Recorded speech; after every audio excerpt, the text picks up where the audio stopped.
Halo semuanya, rekan-rekan Ranah Suci Abadi, kita berjumpa kembali di channel My Novel. Sebelum alur ceritanya dimulai jangan lupa subscribe dan nyalakan lonceng notifikasinya, agar tidak ketinggalan dengan update episode terbarunya. Jika suka silahkan like dan share, dan komen. Tanpa lama-lama lagi ayo, kita ke alur cerita. First Immortal of the Sword, Chapter 745. Meskipun saat itu tengah malam, cahaya formasi besar Nine Tripod City menyebarkan kegelapan yang pekat. Bau darah meresap ke langit dan bumi. Harta karun dan mayat yang terfragmentasi tersebar di lanskap yang tertutup lubang. Itu adalah pemandangan yang mencolok, sebuah penglihatan tentang kematian. Penonton yang jauh berdiri di sana dengan bingung, terlalu heran untuk berkata-kata. Beberapa saat telah berlalu, tetapi ketiga kubu, total 25 pembudidaya alam revolusi spiritual, telah jatuh. Su Yi sendirian membantai mereka semua. Siapa yang bisa membayangkan bahwa ini akan terjadi? Meskipun zaman Radiant telah dimulai, di benua Azure modern, para pembudidaya revolusi spiritual masih mewakili puncak kekuasaan. Pilih salah satu dari mereka secara acak, dan Anda akan memiliki seseorang yang dapat melintasi 4 lautan, menguasai angin dan awan, dan mengintimidasi seluruh wilayah. Di hati para pembudidaya dunia, para pembudidaya revolusi spiritual seperti penguasa, orang-orang yang hanya bisa mereka pandang dengan hormat dari jauh.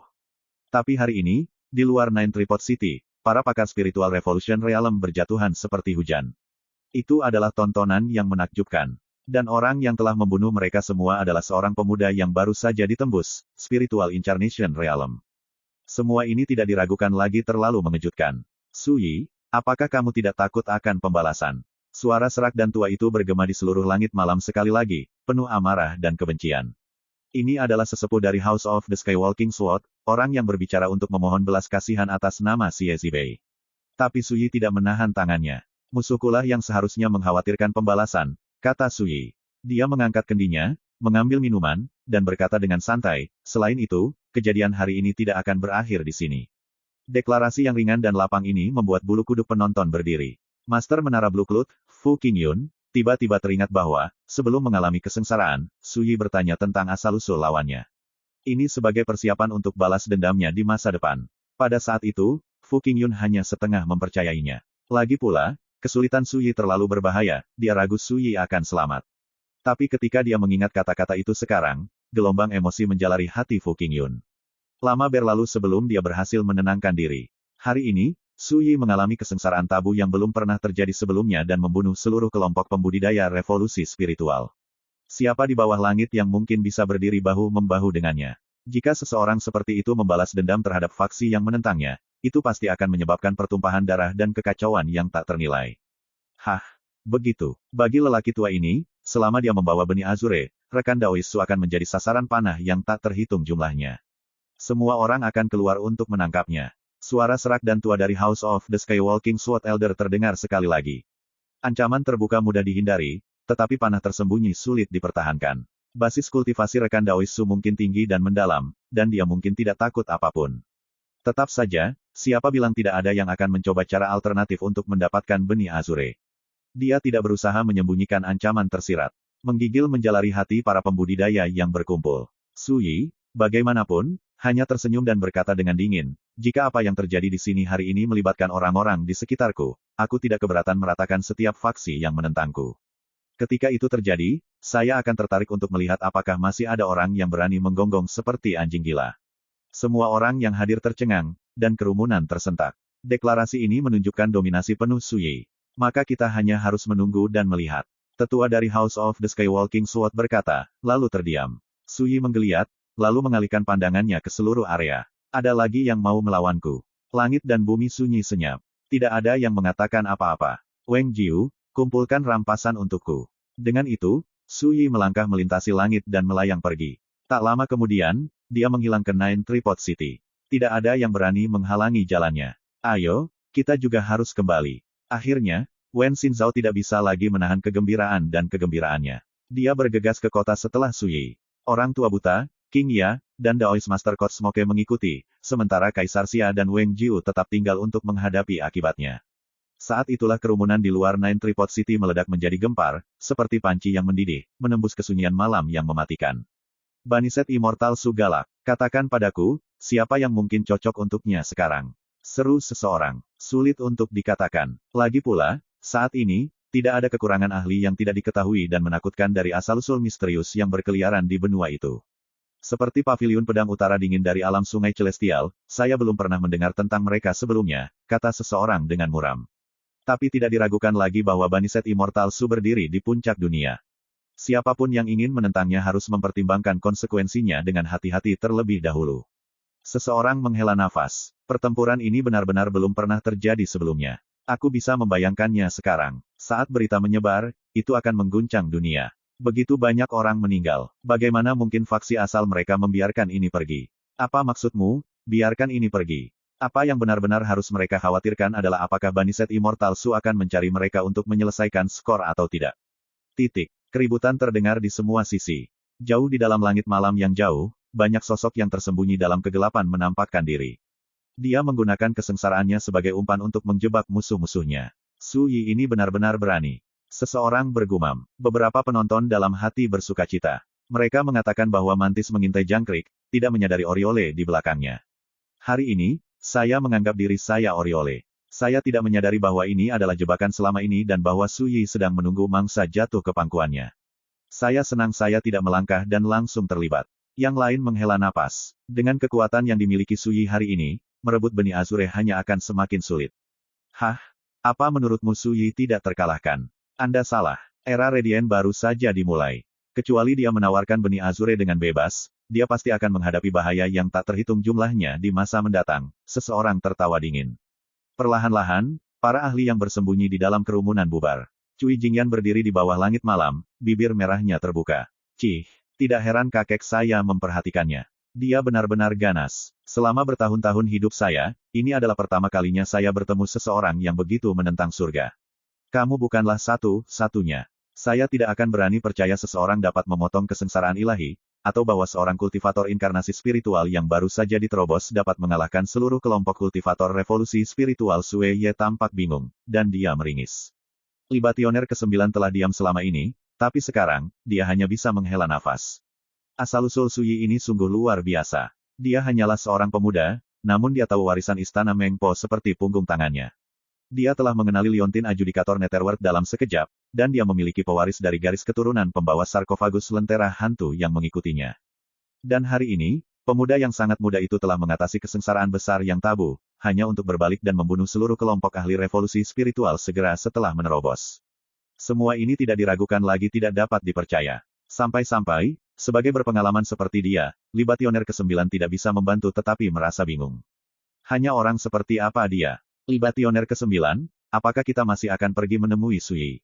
Cui Jingyan mengedipkan matanya yang cerah. Kenapa tidak? Libationer ke-9 menarik napas dalam-dalam. Apakah kamu tidak ingin tahu tentang rahasianya? Mata Sue Ye berkilat. Aku lebih peduli tentang benih Azure. Ekspresi Libationer ke-9 berubah, dan nadanya menjadi kasar. Sue Ye, jangan bahas itu lebih jauh. Tidak peduli seberapa tidak rela Anda, kami benar-benar tidak bisa menjadi musuh dengan seseorang yang berbahaya seperti Su Yi. Selain itu, pemimpin sekte tidak pernah mengatakan bahwa kami harus membawa benih itu kembali apapun yang terjadi. Sue Ye menghela nafas. Saya mengerti. Cui Jingyan tertawa. Itu normal kalau kamu tidak ditugaskan. Aku juga tidak. Sebenarnya, jika memungkinkan, saya ingin sekali memberikan pukulan keras kepada pria Su itu. Sudut bibir Libationer ke-9 berkedut. Jingyan, jangan membuat masalah. Anda memiliki liontin adjudicator of the Netherworld. Jika Anda menyinggung Su Yi, dia secara alami tidak akan membuat masalah bagi Anda, tetapi kami berbeda. Sulit untuk mengatakan apa konsekuensinya jika kita memprovokasi dia. Sue Ye dengan tajam mendeteksi bahwa persembahan ke-9 telah sepenuhnya menyerah pada benih Azure, dan lebih jauh lagi, bahwa kata-katanya mengungkapkan ketakutan yang mendalam pada Su Yi. Setelah hening sejenak, dia berkata, Nin Libationer, yakinlah. Aku tidak akan melakukan hal bodoh. Sejujurnya, saya juga cukup penasaran dengan asal-usul Su Yi. Libationer ke-9 segera membuat keputusannya. Ini sudah larut. Mari kita kunjungi Su yang dibuang abadi, ini besok. Fu Qingyun berdiri sendiri, diam di bawah kegelapan. Setelah sekian lama, dia mengeluarkan secarik bambu yang menguning dan menggunakan indera ilahi sebagai pisau untuk mengukir. Saat senja pada hari ke-11 bulan lunar pertama, Su Yi menyambut kesengsaraannya dari inkarnasi spiritual di luar kota 9 tripod. Kesengsaraannya belum pernah terjadi sebelumnya dan diresapi dengan aura tabu. Tidak ada yang sebanding yang terjadi dalam catatan sejarah. Baris demi baris, teks kuburan muncul di slip bambu. Gayanya ringkas, tanpa perhiasan sedikit pun, dan dia merekam kejadian hari ini persis seperti yang terjadi. Dalam pertempuran ini, Su Yi membelah kesengsaraan ilahi, membunuh sekelompok musuh, dan sendirian mengendalikan seluruh situasi. Bahkan sekarang, di Radiant Epoch, tidak ada orang lain yang bisa mencapai ini. Namun, kejadian hari ini menabur benih bencana masa depan atau Su Yi. Pada hari-hari berikutnya, badai besar pasti akan terjadi. Di sini, Fu Qingyun ragu-ragu, tetapi pada akhirnya, dia menambahkan. Pertempuran hari ini kemungkinan besar akan mengarah pada perombakan keseimbangan kekuatan, sementara Su Yi adalah variabel terbesar di zaman baru. Dengan egois, aku sebenarnya lebih berharap pedang Su Yi dapat mendominasi era baru dan memadamkan era pergolakan ini. Fu Qingyun berhenti di sini, dan ekspresinya berubah. Pada akhirnya, dia meringis dan menghapus baris terakhir dari slip batu giok. Sebagai seorang pembudidaya Annals of Red Dust, tidak ada tabu yang lebih besar daripada memasukkan emosinya sendiri ke dalam catatan sejarah. Melakukan hal itu tidak hanya memengaruhi kultivasi pribadinya, itu akan membuat catatan yang disusunnya bias dan tidak dapat diandalkan, mendistorsi catatan sejarah. Benar dan salah, kemenangan dan kekalahan, semuanya akan menjadi jelas pada waktunya.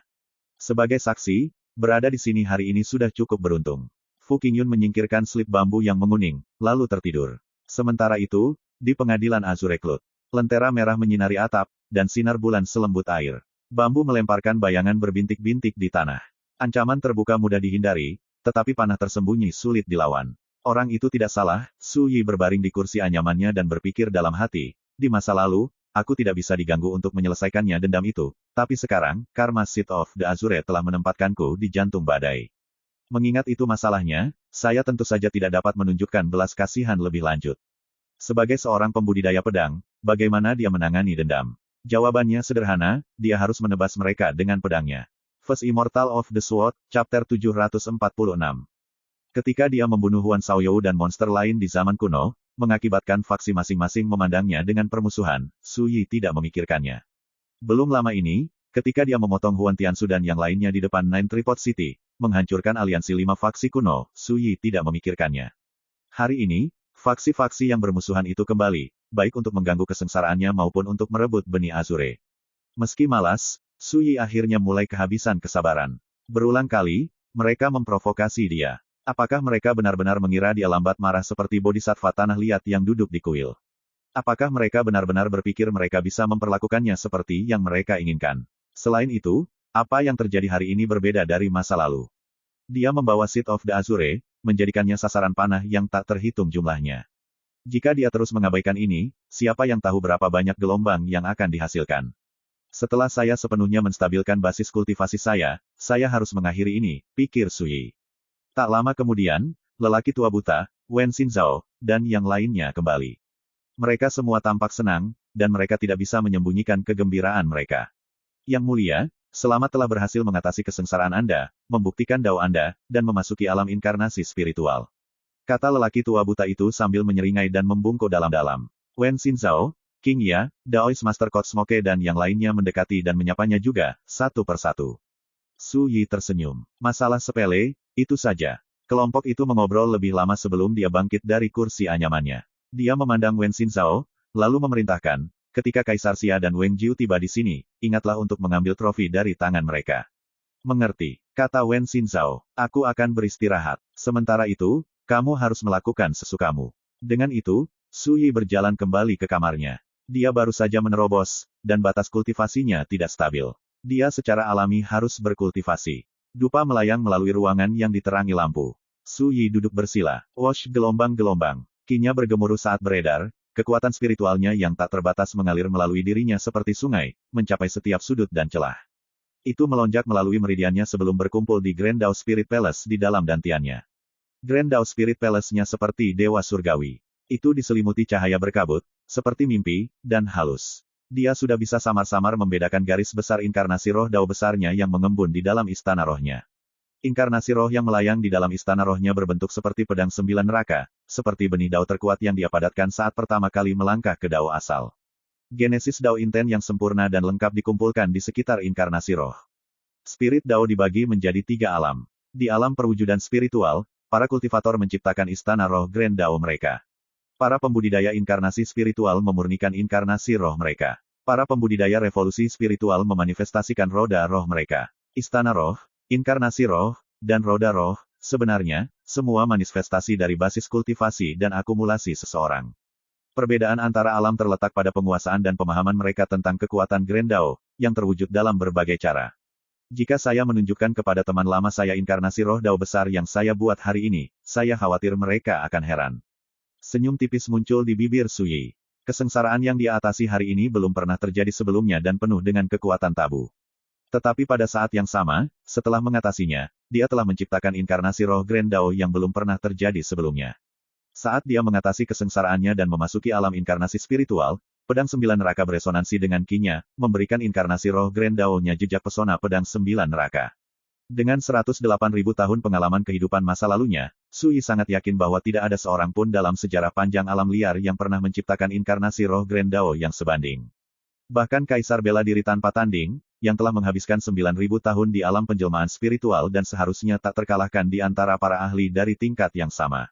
Bahkan dia tidak memotongnya. Baru pada larut malam Suyi terbangun dari meditasinya. King Wan. Suyi mengetuk labu pemelihara jiwa. Cahaya berkabut mengalir keluar, dan sosok anggun King Wan mulai terlihat. Tuan, apa perintahmu? Rok merah wanita muda itu bergoyang di sekelilingnya. Dia bersalju, kecantikan yang indah, dan dia bersinar di bawah cahaya lampu. Suyi tersenyum seolah itu sangat jelas. Saya secara alami memanggil Anda untuk membahas kultivasi ganda. Mata berbintang wanita muda itu melebar, dan bibir merahnya sedikit terbuka. Pipinya merona merah. Meskipun King Wan sudah lama mengetahui hari ini akan datang, dia masih lengah, dan hatinya tetap bergetar. Seperti anak rusa yang terkejut. Suyi menyaksikan dengan senang hati. Sepertinya aku ingat kamu menanyakan beberapa pertanyaan kepada Cha Jin tentang kultivasi ganda. Saya percaya Anda sudah siap. Wajah King Wan memanas, dan matanya dipenuhi rasa malu yang malu-malu. Kultivasi ganda adalah tindakan nafsu, sesuai dengan Dao. Jika Anda tidak mau, lupakan saja, kata Suyi dengan santai. King Wan sempat tertegun. Kemudian, dia berkata dengan tergesa-gesa, tentu saja saya bersedia sepenuhnya.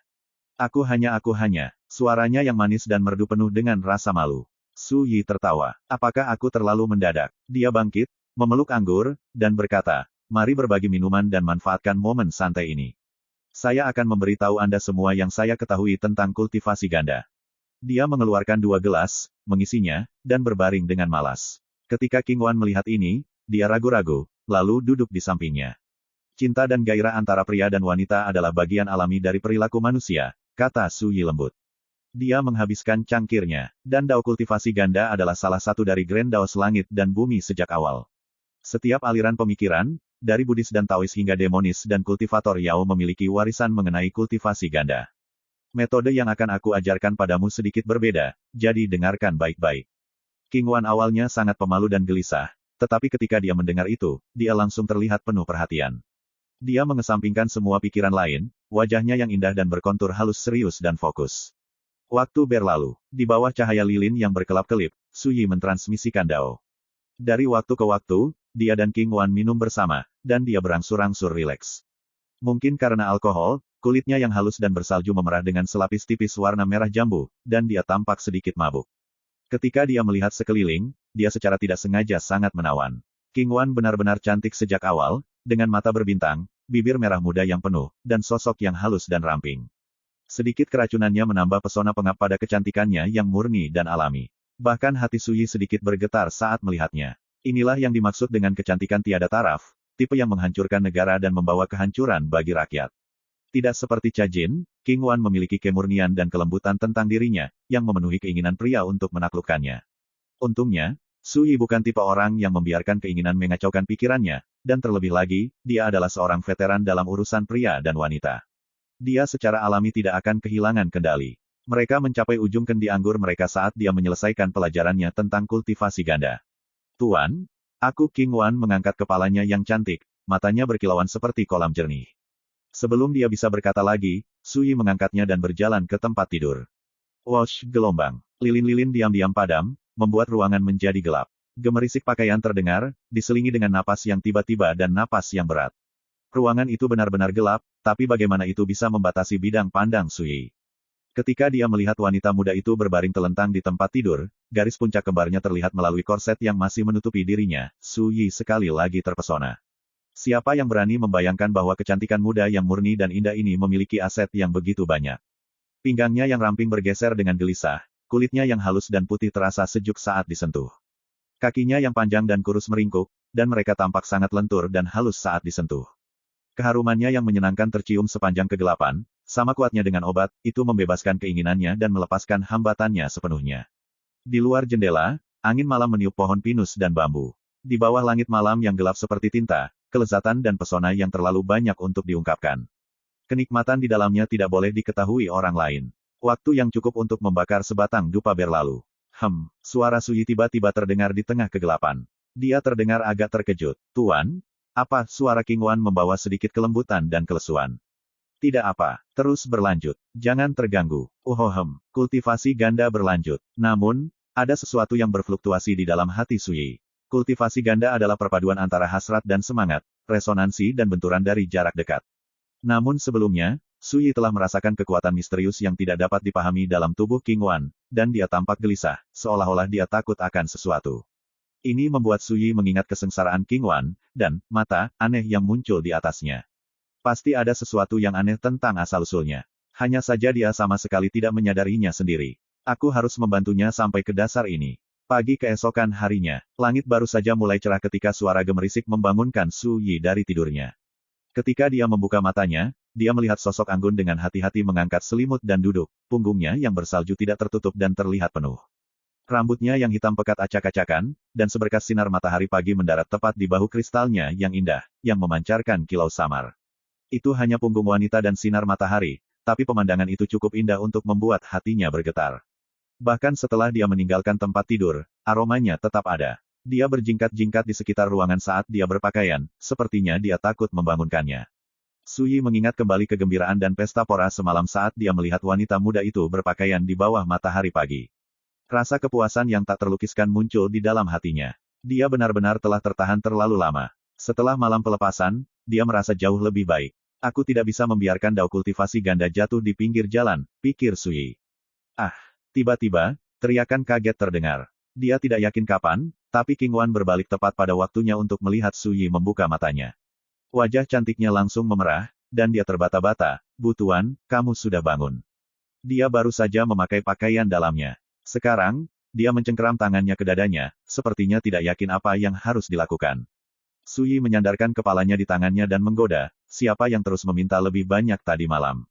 Lihat dirimu, kenapa kamu tiba-tiba jadi malu? King Wan gemetar seolah-olah dia tersengat listrik, lalu melarikan diri ke labu pemelihara jiwa. Suyi tidak bisa menahan tawa. Dia dalam suasana hati yang indah. Setelah bangun dari tempat tidur dan mencuci, dia makan sarapannya. Wen Xinzhao tahu dia sedang bersemangat, dan dia tertawa, Kakak Su, kamu sangat suka ciper hari ini. Suyi juga tertawa dan berkata dengan santai, mungkin karena aku mendapat manfaat dari perenungan Grand Dao tadi malam. Wen Xinzhao hanya bisa penasaran. Bisakah Anda memberitahu saya tentang itu? Bagaimana dia bisa menjelaskan secara detail tentang sesuatu yang begitu menakjubkan? Tapi saat itulah seseorang mengetuk gerbang halaman. First Immortal of the Sword, Chapter 747. Saat seseorang mengetuk gerbang halaman, sebuah suara tua terdengar dari ambang pintu. Saya adalah persembahan ke-9 dari Istana Mengpo, Ruiyang. Pelindung Dharma Sueye dan murid warisan Cui Jingyan datang untuk meminta audiensi, rekan Daoisu. Pria tua buta itu mengerutkan alisnya. Yang mulia, kami kedatangan tamu yang berniat buruk. Su Yi tertawa. Tidak mungkin mereka ada di sini untuk menimbulkan masalah. Buka pintunya dan biarkan mereka masuk. Orang buta tua itu bingung, tetapi dia tetap bangkit untuk membiarkan mereka masuk. Su Yi, sementara itu, kehilangan minat untuk sarapan. Dia tiba di samping kolam ikan dan berbaring di kursi anyamannya seperti biasa. Saat itu pagi musim semi yang cerah, dengan angin sepoi-sepoi dan sinar matahari yang indah. Di seluruh halaman, tumbuh-tumbuhan tumbuh subur, penuh dengan kehidupan. Saat Su Yi berbaring di anyamannya, dia tidak bisa tidak mengingat sesuatu. Tadi malam, ketika Kaisar Xia dan Weng Jiu berkunjung, mereka membawa serta rampasan perang. Gabungan, nilai berbagai harta itu tak ternilai. Dan beberapa bahan spiritual dapat digunakan untuk mempercantik kursi rotan. Saat dia merenung, lelaki tua buta itu memimpin persembahan ke-9, Cui Jingyan, dan Sueye. Orang tua ini bernama Ruiyang. Rekan Daoisu, selamat telah mengatasi kesengsaraanmu, membuktikan daomu, dan menerobos pengepungan musuhmu. Libationer ke-9 menyambutnya dengan senyuman. Su Yi tetap duduk. Dia tidak bergerak sama sekali, kecuali anggukan kepala yang lembut. Tidak perlu basa-basi. Duduklah dimanapun Anda suka. Alis Cui Jingyan yang kurus bersatu, dan dia mengerutkan bibirnya. Kamu benar-benar tahu cara mengudara. Meskipun dia mengatakan ini, dia berjalan ke sebuah batu besar dan duduk. Dia berpakaian ungu, dengan kecantikan abadi dan pesona Yao. Ketika sinar matahari menyinari sosoknya yang ramping, dia cantik tak terkira. Denin Libationer dan Sue Ye saling memandang, lalu dengan santai duduk. Bahkan leluhurmu pun tidak akan berani menuduhku mengudara, kata Su Yi dengan tawa kering. Dia bisa tahu sekilas bahwa nona muda dari keluarga Cui secara lahiriah berduri tetapi lembut di dalam. Cui Jingyan tertegun. Dia tanpa sadar bertanya, kamu kenal kakekku. Su Yi tertawa tetapi tidak mengatakan apa-apa. Sebaliknya, dia melihat Libationer ke-9 dan Sue Ye. Apakah kamu datang ke sini untuk bertanya tentang itu? Hati Libationer ke-9 bergetar, dan dia berkata dengan kagum, memang, tidak ada yang menipumu. Kami merasakan asal-usul Anda yang luar biasa, dan kami tidak berani lalai. Karena itu, kami datang ke sini untuk mengunjungi Anda. Su Yi bertanya dengan penuh minat, aku memiliki asal-usul yang luar biasa. Apa yang membuatmu mengatakan itu? Libationer ke-9 mengambil waktu sejenak untuk menenangkan diri, lalu mempertimbangkan kata-katanya. Tampaknya bagi kami Anda mengetahui warisan istana Mengpo seperti punggung tangan Anda. Selain itu, sesama Taois dari pembawa sarkofagus lentera hantu menemani Anda. Ini membuktikan bahwa, meskipun Anda mungkin bukan penghuni dunia bawah, Anda setidaknya memiliki ikatan yang dalam dengan dunia bawah. Su Yi tersenyum. Apakah ada yang lain? Denin Libationer ragu-ragu, lalu berkata, yang lebih penting, Anda mengenali Liontin Jingyan secara sekilas dan menyimpulkan latar belakangnya. Inilah yang membuat kami sadar bahwa Anda bukanlah orang biasa. Su Yi mengangguk. Kamu sudah menganalisis cukup banyak.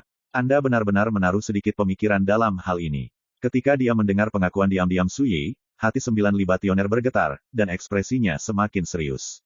Dia mengepalkan tinjunya dan memiringkan kepalanya. Tolong, maafkan kelancanganku, tapi siapa kamu? Cui Jingyan dan Sue Ye menatap Su Yi. Bahkan lelaki tua buta itu mau tidak mau menajamkan telinganya. Yang dia tahu hanyalah bahwa Su Yi adalah penagih utang dari garis keturunan pembawa sarkofagus lentera hantu, dan tampaknya Su Yi memiliki ikatan yang dalam dengan pendiri mereka, pembawa peti mati hantu tua. Tapi apa asal-usul Su Yi? Pria tua buta itu bahkan tidak bisa menebak. Aku bukan siapa-siapa, kata Su Yi, matanya memancarkan cahaya yang tidak bisa dipahami. Dia menghela nafas, aku tidak lebih dari seorang pembudidaya pedang yang rendah hati yang melayang tanpa tujuan di dunia ini.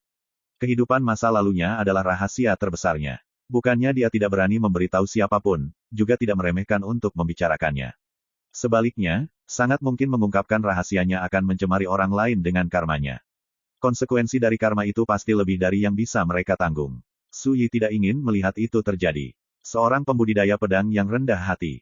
Cui Jingyan jelas kecewa. Dia mengerutkan bibir merahnya yang mengkilap dan bergumam, kamu masih sangat muda, jadi mengapa kamu harus meniru orang tua berkabut itu dan berpura-pura sangat mendalam?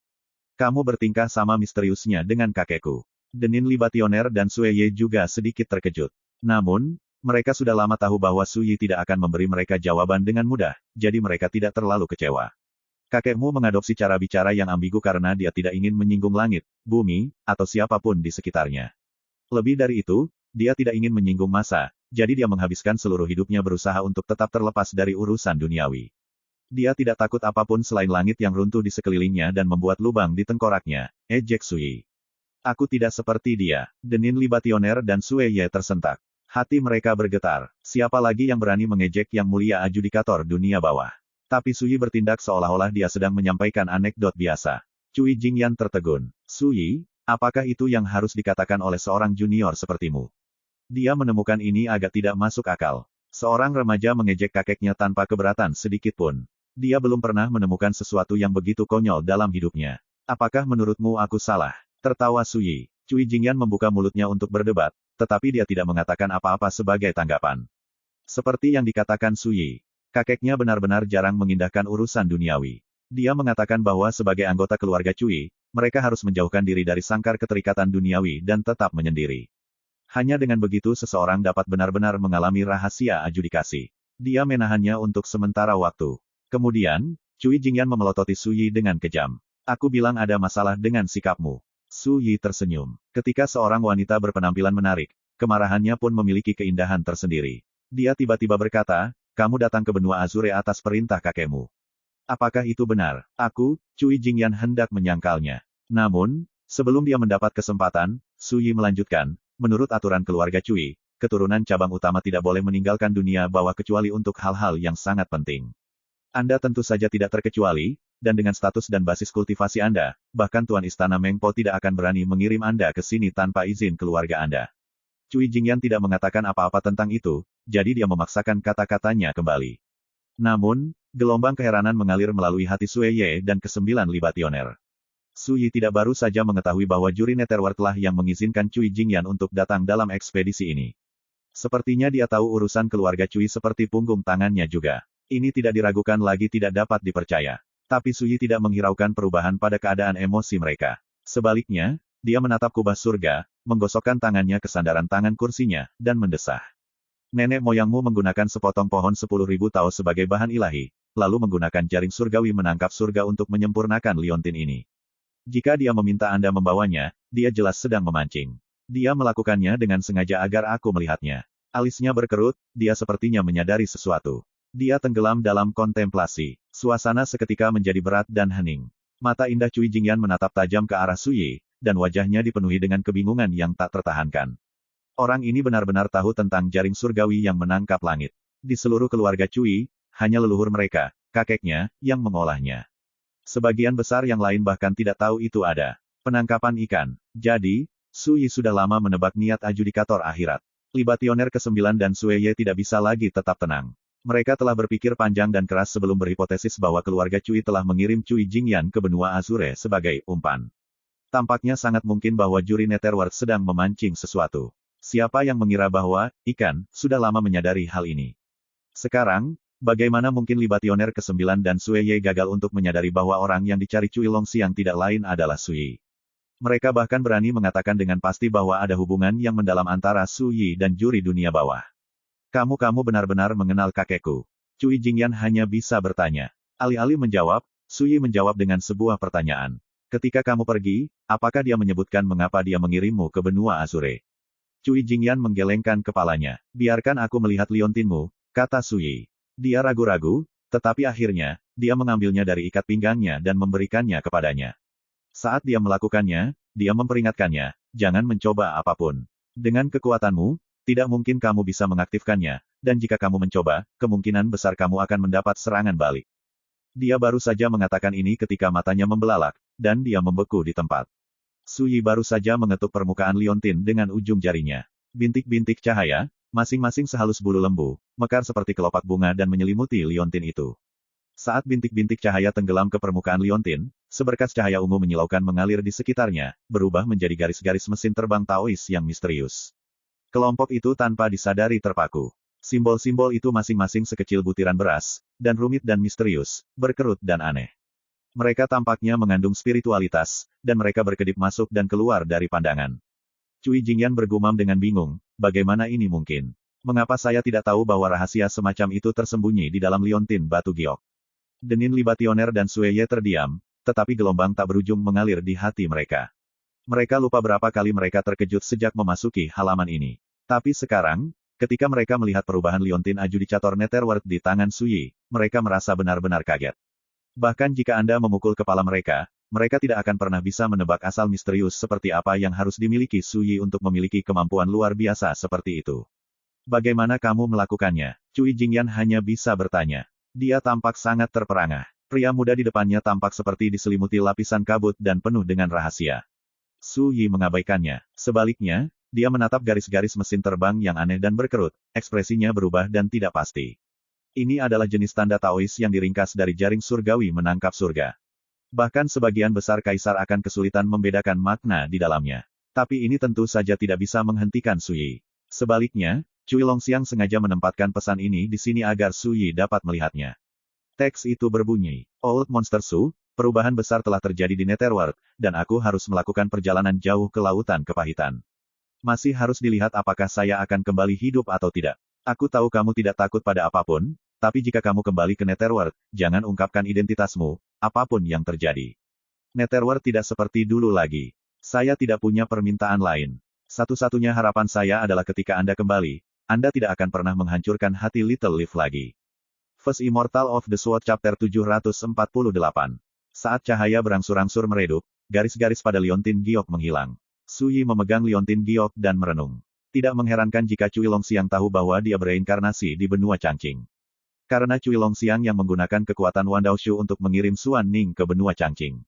Tapi kali ini, Cui Longxiang sepertinya menghadapi sesuatu yang sulit, jadi dia harus membiarkan Cui Jingyan membawa liontin batu giok untuk mengingatkan dirinya sendiri. Selain itu, pesannya di liontin giok tidak diberitahukan kepada siapapun, termasuk Cui Jingyan. Ini tidak diragukan lagi berarti bahwa apa yang terjadi pada Cui Longxiang sangat merepotkan dan tidak dapat diungkapkan kepada orang luar. Rubah tua selalu acuh tak acuh terhadap dunia, jangan sampai dia diganggu oleh masalah. Tapi sekarang, karena perubahan drastis di dunia bawah, dia harus pergi ke lautan kesengsaraan. Bahkan, dengan caranya, dia tidak yakin apakah dia bisa kembali. Suyi memikirkan hal ini, menatap Cui Jingyan, dan berkata, sebelum kamu datang, apakah sesuatu yang signifikan terjadi di dunia bawah? Cui Jingyan bertanya-tanya, apa maksudmu? Tidak diragukan lagi, gadis itu tidak mengetahui hal ini. Suyi menatap Jiu Ji lagi, bagaimana denganmu, apakah kamu mengerti? 9 pengorbanan menstabilkan pikiran mereka, berpikir untuk waktu yang lama, dan kemudian berkata, jika ada peristiwa besar, maka baru-baru ini, memang ada desas-desus di Netherworld, yang bahkan menimbulkan banyak kegemparan. Para Taoist top memperhatikan. Suyi berkata, katakan padaku. 9 pengorbanan berkata, dikatakan bahwa di kedalaman laut yang pahit, sebuah kapal hitam aneh muncul, siapapun yang melihat kapal ini, kapal itu akan tiba-tiba menghilang dari dunia. Dan yang pasti sekitar 3 tahun lalu, seorang kaisar istana Huangquan bertemu dengan kapal dunia bawah hitam di kedalaman laut yang pahit, hanya menyisakan jimat rahasia, menghilang. Sampai nanti, ketika para biksu dari istana Huangquan menemukan jimat rahasia, mereka menemukan bahwa jimat itu tertulis dalam tulisan coretan tentang kapal hitam itu. Namun, itu hanya sebuah kalimat, tidak ada yang tahu seperti apa kapal dunia bawah hitam itu, seperti apa asalnya, dan bahaya apa yang dimilikinya. Kejadian ini menimbulkan sensasi besar di Netherworld. Sejak saat itu, di Netherworld, semakin banyak desas-desus terkait Nethership mulai muncul sesekali. Konon kapal hantu itu datang dari sisi lain lautan kepahitan yang legendaris. Juga dikatakan bahwa kapal hantu itu melambangkan bencana dan ketidakpastian, dan akan membawa bencana tak terduga ke Netherworld. Singkatnya, ada perbedaan pendapat, dan tidak ada yang bisa memastikan asal-usul kapal hantu itu. Setelah mendengarkan, Suyi mengangguk. Kapal dunia bawah misterius muncul di lautan kesengsaraan, dan selama ada yang melihatnya, kapal itu akan menghilang begitu saja, yang berarti sulit bagi siapapun untuk mengetahui asalnya. Mungkinkah pergolakan yang akan datang yang disebutkan oleh Cui Longxiang, rubah tua, ada hubungannya dengan kapal hantu? Jika tidak, mengapa dia harus berjalan ke lautan kepahitan? Suyi sedikit tidak yakin. Suyi, apa yang kamu tanyakan? Cui Jingyan hanya bisa berkata, tidak ada apa-apa. Suyi menggelengkan kepalanya dan mengembalikan liontin giok itu ke Cui Jingyan. Pertanyaan yang kamu tanyakan sebelumnya, ketika leluhurmu kembali, kamu bisa bertanya padanya. Cui Jingyan berkata dengan marah, jika kamu tidak ingin mengatakannya, lupakan saja. Suyi tersenyum dan berkata, nenek moyangmu tidak memberitahumu, jadi dia pasti tidak ingin kamu tahu. Berbicara, dia melihat Jiusai dan berkata, apa yang kamu rencanakan ketika istana Mengpomu terlibat dalam perselisihan dunia besar di benua Changqing kali ini? 9 pendeta korban tersenyum pahit, awalnya, saya sedang menunggu benih biru, tapi sekarang, saya telah berubah pikiran. Suyi mendengus dan bertanya lagi, jadi, kalian akan segera kembali ke dunia bawah. 9 pendeta pengorbanan menggelengkan kepala dan berkata, terowongan luar angkasa dari dunia bawah ke benua Changqing ini sangat tidak stabil. Bahkan jika saya ingin kembali, saya juga membutuhkan kekuatan sekte untuk membimbing saya. Menurut rencana kami sebelumnya, dalam setengah tahun, sekte akan membuka metode rahasia formasi terlarang dan membimbing kami dalam kegelapan. Setengah tahun, Suyi berpikir sejenak, dan berkata, ketika saatnya tiba, aku akan pergi bersamamu. Kesembilan pendeta korban tinggal sebentar, dan berkata dengan heran, apakah kamu juga berencana untuk pergi ke dunia bawah? Cui Jingyan juga tiba-tiba berkata, apa yang kamu lakukan di dunia bawah? Suyi berkata dengan santai, cari beberapa teman lama dan ambil kembali beberapa barang. Orang tua buta yang tidak pernah berbicara dengan tergesa-gesa berkata, dan aku harus kembali ke dunia bawah. 9 pendeta terdiam sesaat, lalu mengangguk dan berkata, oke, orang tua ini bisa menjanjikan sesama Taois, dan sebelum kita meninggalkan benua Changqing ini, kita akan mengirimkan pesan ke sesama Taois tepat waktu. Suyi tersenyum, terima kasih sebelumnya. Setelah mengobrol sebentar, Jiuji dan yang lainnya mengucapkan selamat tinggal dan pergi. Suyi bangkit dari kursi rotan dan kembali ke kamar. Saya baru saja melewati malapetaka dan menerobos alam kemarin. Meskipun saya telah mengalami kultivasi ganda dalam semalam, alam saya tidak benar-benar stabil. Saat malam menjelang, malam matahari terbenam, Suyi, yang baru saja selesai berlatih selama sehari, berjongkok di halaman untuk membuat kursi rotan. Setelah melebur semua jenis bahan spiritual yang langka dan berharga, mereka bergabung menjadi kursi rotan. Pria buta tua itu merasa sedikit biadab. Tapi dia tidak mau mengatakannya. Wen Xinzhao mengatupkan bibirnya dan terkekeh. Dia sudah lama tahu bahwa bagi Su Yi, betapapun berharganya materi spiritual, itu lebih penting daripada kursi rotan yang bisa membuatnya beristirahat dengan nyaman. King Wan juga ada di sana, tetapi gadis dengan temperamen sederhana dan lugu ini sedikit pendiam dan duduk dengan patuh tidak jauh dari Su Yi. Segera, Su Yi menarik tangannya, ekspresi puas di wajahnya. Setelah disempurnakan kembali, kursi rotan terlihat sederhana dan sederhana, sangat tidak mencolok, namun jika Anda berbaring di dalamnya, Anda bisa merasakan keajaibannya. Seperti menutrisi ki dan darah, menjernihkan pikiran dan sebagainya. Itu juga bisa menghanyutkan angin dan debu, tanpa takut air dan api. Bahkan, berbaring di kursi rotan juga dapat lebih mudah merasakan perubahan nafas jalan, memungkinkan orang untuk bermeditasi dan memahami. Tentu saja, keajaiban kursi rotan terbesar adalah kenyamanan. Berbaring di dalamnya, merasa tidak nyaman di mana-mana. Tidak ada gunanya menghabiskan banyak materi spiritual untuk pengorbanan. Su Yi melumpuhkan dirinya di kursi rotan, seluruh tubuhnya kendur, menyipitkan mata dan mandi di bawah bayang-bayang matahari terbenam. Dia hanya merasa tulang-tulang di sekujur tubuhnya tampak meringankan beberapa tael, dan dia merasa nyaman tak terlukiskan. Dan melihatnya sangat malas, semua orang sudah lama terbiasa dengannya. Su Yi memiliki temperamen seperti itu. Selain sangat disiplin diri dan keras terhadap kultivasi, dalam hidup, dia terlalu malas untuk menjadi keterlaluan. Jangan pernah berdiri ketika saya bisa duduk. Orang buta tua, kamu akan berangkat malam ini untuk pergi ke lautan kekacauan. Su Yi berkata, mengeluarkan liontin giok penyimpanan dari jubah lengannya dan melemparkannya ke lelaki tua buta itu. Ini adalah satu set formasi terlarang, dan ketika reruntuhan Kung Xian Jianlou tercapai, formasi terlarang ini akan diatur. Orang tua buta itu membeku di dalam hatinya dan dengan sungguh-sungguh setuju, Tuan Su, yakinlah, lelaki tua kecil itu akan memenuhi kepercayaannya. Su Yi mengeluarkan jimat rahasia hitam lainnya dan berkata, jika kamu menghadapi bahaya, hancurkan jimat ini, yang akan cukup untuk menyelamatkanmu dari bahaya.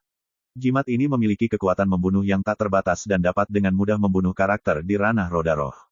Orang buta tua itu buru-buru mengambilnya dan menyimpannya dengan hati-hati. Dia secara alami tahu mengapa Su Yi melakukan ini. Dalam pertempuran di luar kota Jiuding kemarin, meskipun Su Yi membunuh semua pembangkit tenaga listrik di dunia roda roh, kepala mereka berputar. Tetapi semua orang tahu bahwa kekuatan musuh itu tidak akan menyerah. Yang disebut senjata terbuka mudah disembunyikan, tetapi panah tersembunyi sulit dipertahankan. Apa yang Su Yi ingin dia lakukan saat ini adalah merencanakan ke depan dan membuat pengaturan terlebih dahulu untuk mencegah musuh-musuh itu menyerang orang lain di sekitar Su Yi. Su Yi berpikir sejenak, menatap Wen Xinzhao, dan berkata, Xinzhao, ketika Wang Jiu tiba, minta peta darinya, ingat, biarkan dia mengambil tempat di mana kekuatan musuh itu bercokol, tandai mereka satu persatu. Wen Xinzhao terkejut dan berkata, saudara Su telah memutuskan untuk berurusan dengan mereka.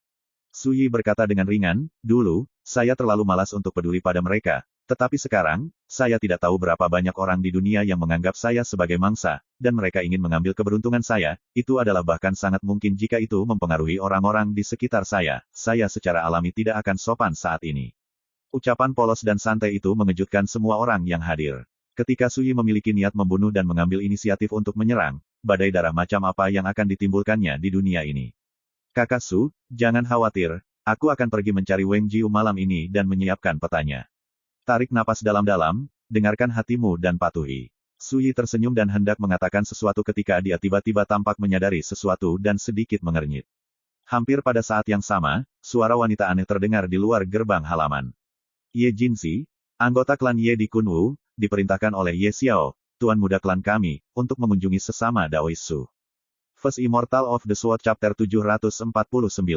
Kunwu Yesi. Su Yi mengerutkan kening dan tiba-tiba teringat sesuatu. Ye Yunlan, yang dianggap sebagai pamannya di dunia ini dalam hal senioritas, belum kembali sejak dia pergi belum lama ini. Masuk. Ketika Su Yi berbicara, dia memberi isyarat agar Wen Xinzhao dan yang lainnya menjauh. Wen Xinzhao, King Wan, dan lainnya semuanya pergi dengan penuh minat.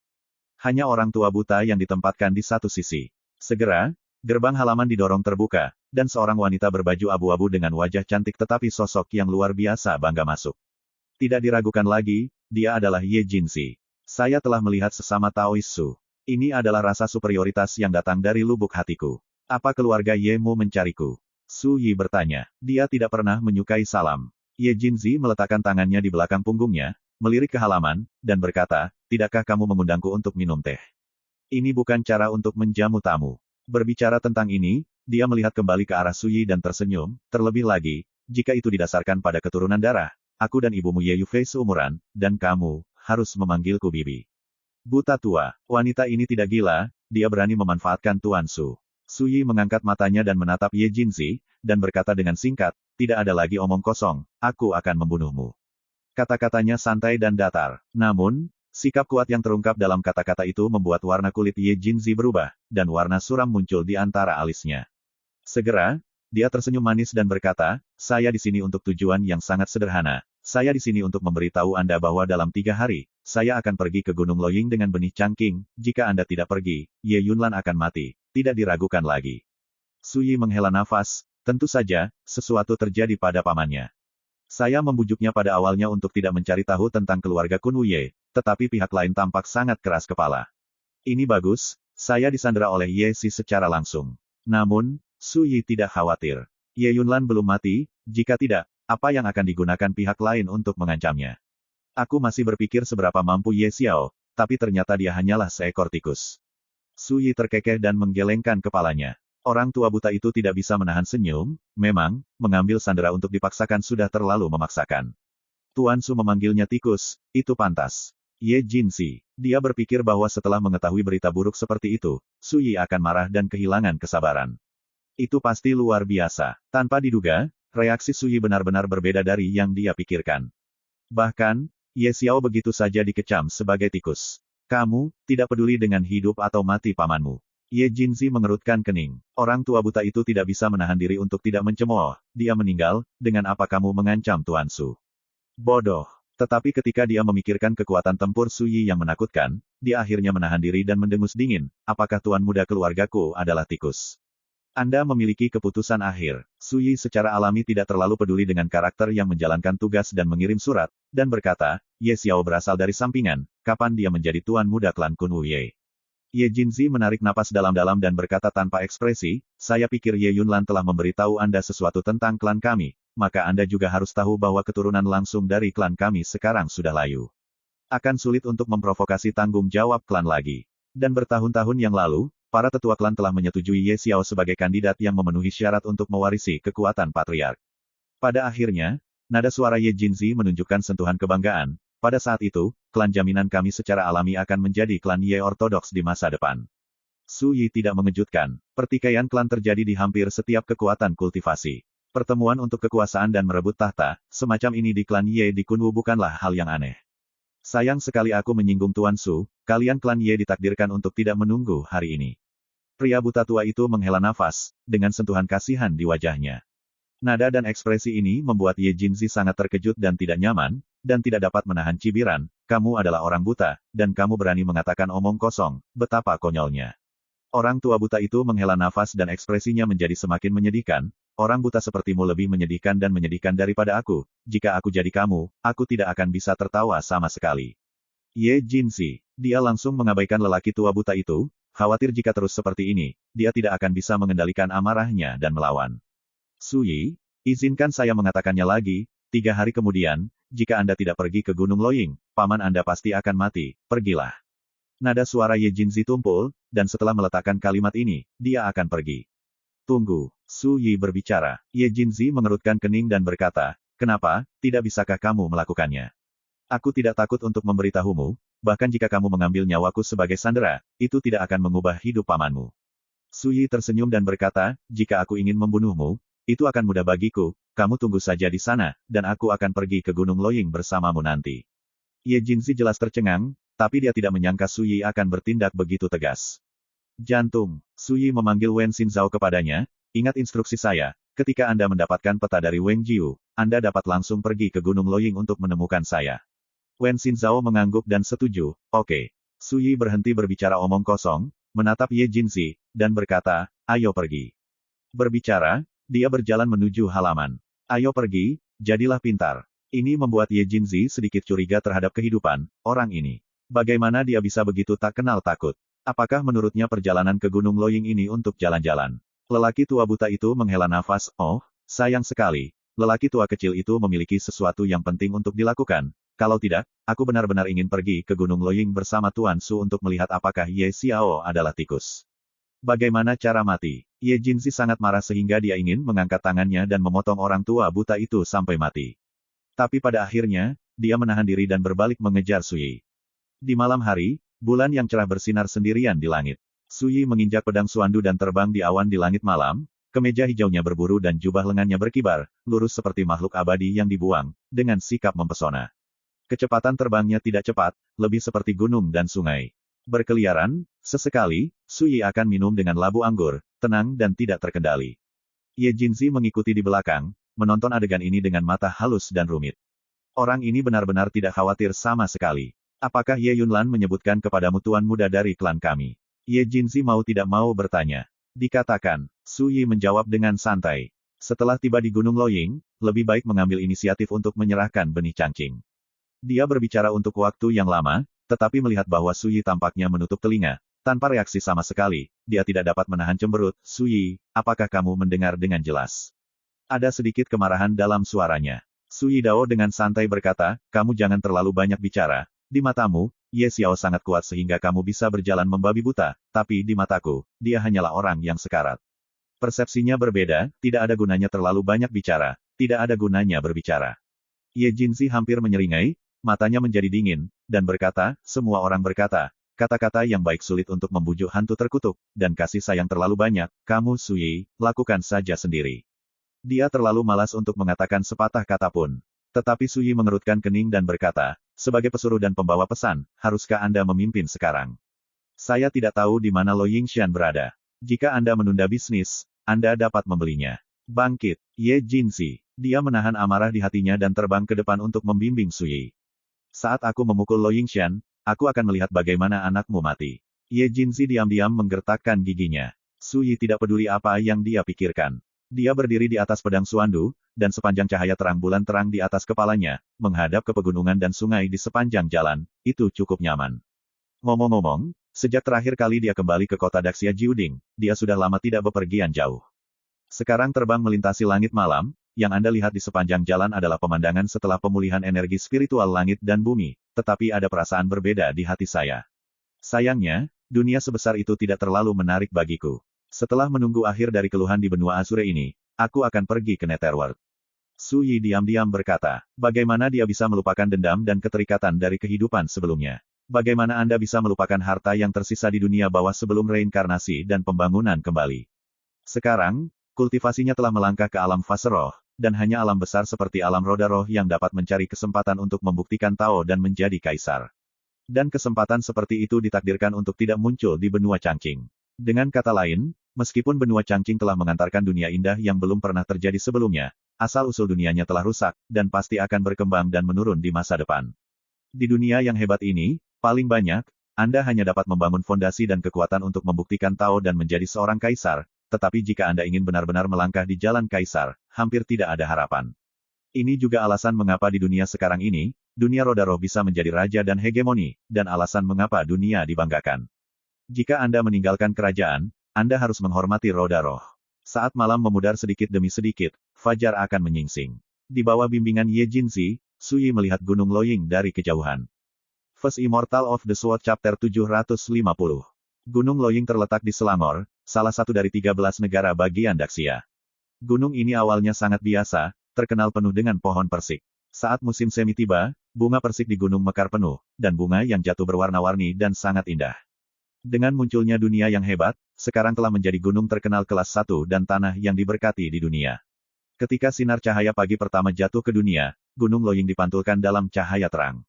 Di tengah gunung, di samping sungai, Ye Xiao, mengenakan jubah polos, duduk di atas batu biru di bawah pohon persik, menopang pipinya dengan satu tangan dan memegang gulungan itu dengan tangan lainnya, wajahnya yang halus tenang dan fokus. Tidak jauh dari sana, airnya bergemuruh, di kehampaan, bunga-bunga yang jatuh berwarna-warni, dan di bawah langit, burung-burung berkicau. Angin musim semi yang lembut berhembus dalam cahaya pagi, dan pemandangannya sangat indah. Seorang wanita dengan mantel bulu berdiri tidak jauh dari sana, dan ketika dia sesekali menatap Ye Xiao, ekspresinya secara tidak sengaja menunjukkan kekaguman dan kekaguman. Di alam Changsuan, Ye Xiao adalah seorang pembunuh yang membuat semua makhluk hidup di dunia ketakutan, dan merupakan pemimpin generasi muda klan Ye di Kunwu. Itu juga merupakan keberadaan yang hampir tak terkalahkan di jalan spiritual. Legendanya terukir dalam sejarah Changsuan Realm sejak pembunuhan berdarah yang tak terhitung jumlahnya di masa lalu. Di mata wanita berbaju bulu, dibandingkan dengan prestise Ye Xiao, Su Yi, karakter yang baru muncul ke dunia dalam 1 atau 2 tahun terakhir, dan terkenal di benua Changqing, hanya bisa dianggap minor perselingkuhan. Tiba-tiba terdengar suara keras dari kaki gunung. Wanita dengan mantel bulu sedikit mengernyit, menunjukkan ketidaksenangan. Orang-orang itu, apakah kamu tidak tahu bahwa tuan muda sedang belajar? Gaya yang luar biasa. Ini Sui. Ye Xiao tiba-tiba berbicara. Dia tetap menatap gulungan itu, menggelengkan kepalanya sedikit, dan berkata, saya pikir dia akan tiba dalam 3 hari, tetapi tampaknya dia jelas sedikit tidak sabar. Wanita dengan pakaian bulu itu mengedipkan matanya dan berkata, Tuan muda, apakah Anda perlu melakukan beberapa persiapan? Ye Xiao berkata, kamu hanya perlu menonton. Berbicara tentang ini, dia akhirnya memalingkan muka dari gulungan itu, menatap kosong ke langit di kejauhan, dan berkata pada dirinya sendiri, di tingkat spiritual alam Changsuan, sulit bagiku untuk menemukan lawan. Sekarang akhirnya aku punya menemukan karakter yang kuat, jadi tentu saja saya harus menghargainya. Berbicara tentang ini, dia tersenyum, memelintir kelopak persik ke dalam kehampaan, memandangnya di depan matanya, dan berkata, ketinggiannya terlalu dingin, dan orang-orang kuno sejujurnya tidak menipu saya. Wanita bermantel bulu itu tidak bisa menahan perasaan emosional. Dia tidak dapat memahami keadaan pikiran seperti itu, tetapi dia jelas merasa bahwa setelah mengetahui bahwa Su Yi tiba, suasana hati tuan muda itu jelas lebih baik. Ini mungkin perasaan bahwa Anda akan bertemu dengan bakat yang bagus saat bertemu lawan, bukan? Tuan muda, Su Yi ada di sini. Di jalan gunung di kejauhan, sekelompok tokoh klan Ye yang kuat muncul. Ketika mereka sampai di area ini, mereka semua menurunkan alis mereka dan gerakan mereka menjadi lebih hati-hati. Karena takut menyinggung Ye Xiao. Gunung ini penuh dengan bunga persik yang tidak tahan dengan kehancuran yang mematikan, jadi biarkan dia pergi ke puncak gunung, Wang Yueping, untuk menemuiku. Ye Xiao bangkit dari Blue Stone dan menepis kelopak persik yang ada di seluruh pakaiannya. Setelah hanya 1 langkah, dia menghilang di tempat. KTT. Awan mengepul, dan 4 ladang kosong. Ada platform batu giok setinggi 9 kaki di Wang Yueping. Selama periode waktu ini, Ye Xiao suka berada di platform batu giok ini setiap kali malam tiba. Mochizuki di atas. Pada saat ini, matahari pagi ada di langit, angin gunung sedang berburu, dan Ye Xiao duduk tinggi di platform batu giok setinggi 9 kaki lagi. Pusat kekuatan klan Ye lainnya tersebar di area dekat Wang Yueping. Ada lebih dari 10 pria dan wanita. Ketika Su Yi tiba di Wang Yueping di bawah bimbingan Ye Jinzi, dia melihat pemandangan seperti itu. Pada saat ini, mata semua orang tertuju pada Su Yi dengan ekspresi berbeda. Anak ini memang agak mirip dengan Ye Yufei. Seseorang berbisik, jika bukan karena darah keluarga Ye kita mengalir di tubuhnya, bagaimana mungkin anak ini mencapai prestasi hari ini di jalan? Suara seseorang terdengar dingin. Begitu ucapan ini keluar, itu menimbulkan banyak gaung. Cara latihan, bakat sangat penting. Seperti Ibu Su Yi, selir Ye Yu, yang merupakan sosok luar biasa di generasi muda klan Ye di Kunwu pada awalnya. Bisa berdiri bahu-membahu. Di mata pembangkit tenaga klan Ye ini, alasan mengapa Su Yi bisa mencapai prestasi hari ini adalah kekuatan darah milik klan Kunwu Ye di tubuhnya, yang merupakan kontribusi besar.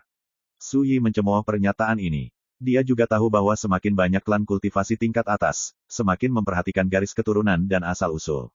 Namun, alasan mengapa karakter klan Kunwu Ye ini begitu bengkok adalah karena mereka jelas-jelas menaruh emas di wajah mereka sendiri, cuek dan tidak tahu malu.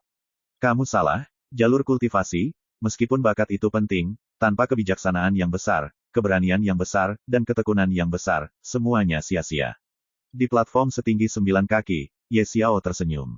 Ketika dia berbicara, dia melihat ke arah Su Yi yang sedang berjalan ke arah Wang Yueping, dan berkata, Su Yi, silakan duduk. Suaranya lembut dan alisnya tersenyum. Su Yi melirik Wang Yueping, dan akhirnya melihat tidak jauh. Ada meja yang sepi di sana, dan di kejauhan meja itu adalah Jiuchi Jade Terrace tempat Ye Xiao berada. Ada kendi anggur, gelas anggur, dan makanan ringan di atas meja. Jika Anda duduk di depan meja, saat menghadap Ye Xiao yang duduk di platform batu giok setinggi 9 kaki, Anda hanya bisa melihat ke atas. Ye Xiao melihat ke bawah dari atas. Tata letak ini dapat digambarkan sebagai tidak murni, dan secara tidak terlihat membawa rasa menghadap dan menghina. Lebih penting lagi, tidak ada futon dan kursi di depan meja. Su Yi, tuan mudaku mengundangmu untuk duduk, kenapa kamu tidak duduk? Tidak jauh dari sana, seorang pria kurus berjubah hitam mengerutkan kening. Seorang wanita dengan pakaian warna-warni berkata, oh, ini semua salahku, aku lupa menyiapkan futon sebelumnya. Berbicara, Dia menatap Su Yi dengan sepasang mata yang indah, dan berkata dengan nada meminta maaf, rekan Taois Su, bagaimana denganmu, bagaimana kalau kamu berlutut di depan meja? Duduk. Mendengar ini, hadir klan Ye yang kuat tidak bisa menahan tawa. Ekspresi Su Yi acuh tak acuh seperti sebelumnya, dan berkata, sebagai seorang kultivator klan Ye di Kunwu, terlalu mengecewakan untuk memainkan trik yang lebih rendah seperti itu. Ye Xiao mendengar kata-kata itu, matanya berkilat, dan dia tiba-tiba tersenyum, dan berkata, Daois muda Su benar, perilaku seperti ini akan mempermalukan reputasi keluarga Kunwu Ye. Saya tidak akan pernah berani lagi. Ruangan itu sunyi. Klan Ye yang kuat itu diam. Ekspresi Ye Xiao datar, dan nadanya lembut, bukannya aku marah. Kamu yang melakukan ini, dan itu telah merusak wajah klan kita. Perilaku seperti itu harus dihukum. Suara masih bergema. Dia mengangkat tangannya dan menepuknya di udara. Hai, petir hitam menamparkan wanita dengan pakaian warna-warni seperti cambuk panjang, menyebabkan punggungnya robek, darah berceceran, dan berguling ke tanah. Tetapi dia tidak berani berteriak kesakitan, sebaliknya dia merangkak ke sana, gemetar dan berkata, Tuan muda benar. Saya bersedia menerima hukuman. Ye Xiao melambaikan tangannya dan berkata, ayo, jangan memainkan kepintaran seperti ini lagi. Ya, wanita dengan pakaian warna-warni itu bangkit dan buru-buru mundur ke kejauhan. Ye Xiao memandang Su Yi sambil tersenyum, dan berkata, biarkan Taois tertawa, datang dan siapkan tempat duduk untuk Taois. Su Yi berkata dengan acuh tak acuh, tidak perlu, saya tidak di sini sebagai tamu. Berbicara, matanya menyapu penonton, di mana Ye Yunlan. Ye Xiao tersenyum dan minum segelas anggur, dan menginstruksikan wanita dengan pakaian bulu tidak jauh dari sana, bawa dia ke sini. Wanita bermantel bulu memimpin jalan. Ye Xiao berkata sambil tersenyum, jangan khawatir, aku tidak peduli mengancammu dengan nyawa klanku, alasan mengapa aku ingin kamu datang ke Gunung Loying kali ini hanya untuk satu hal. Benih biru, Su Yi Dao. Ye Xiao menggelengkan kepalanya, tidak. Kesempatan langka di dunia ini, di mataku, hanyalah tambahan untuk hari ini. Berbicara, dia sedikit tersenyum, ekspresinya hangat seperti angin musim semi, dan berkata, sederhananya, di benua Changqing hari ini, satu-satunya yang dapat menarik perhatianku adalah kamu, Su Yi, oleh karena itu, aku adalah orang yang paling populer hari ini. Yang ingin kulakukan hanyalah membunuhmu. Dia tersenyum dan berbicara dengan lembut, tetapi apa yang dia katakan mengerikan.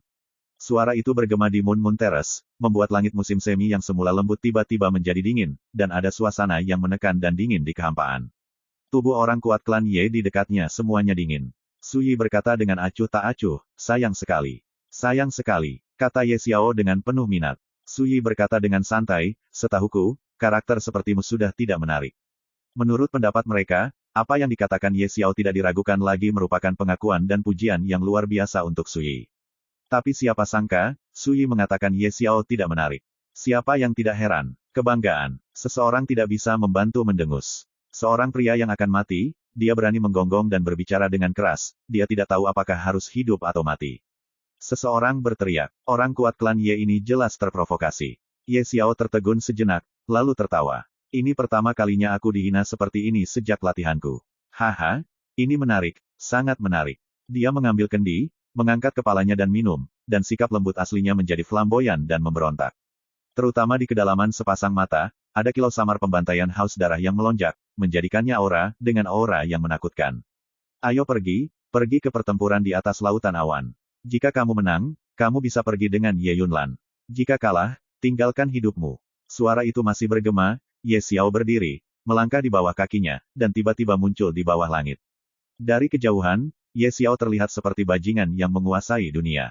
Orang-orang kuat dari klan Ye itu semuanya mendidih. Darah mereka melonjak, dan ekspresi mereka menunjukkan kekaguman dan antisipasi. Bagi rekan-rekan pencinta My Novel, mohon dukungan, tekan like dan subscribe, agar Mimin tambah semangat lagi. Terima kasih.